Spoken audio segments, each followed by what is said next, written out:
बच्चू कडू यांची प्रकृती प्रचंड खालवली आहे। त्यांना आज सकाळी रक्ताच्या उलट्या झाल्या। उपचार घेण्यासही त्यांनी नकार दिलाय। कुठलीही सलाईन घेणार नाही अशी भूमिकाही त्यांनी जाहीर केली आहे।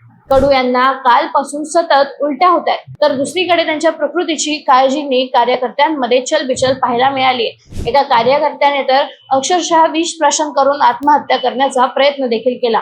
त्यामुळे आता हे आंदोलन अजूनही चिघळण्याची शक्यता व्यक्त होती।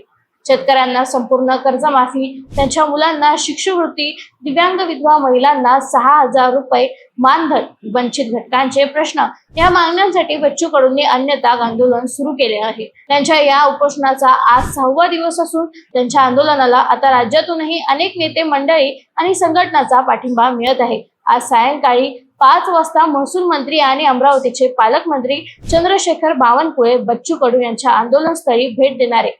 कडू आणि बावनकुळे यांच्यात यापूर्वी फोनवर बोलणी झाली होती, पण त्यावरून कडू नाराज झाले होते। आता बच्चू कडू यांच्या अन्नत्याग आंदोलनावर आज तोडगा निघणार का, याकडे सर्वांचे लक्ष लागले।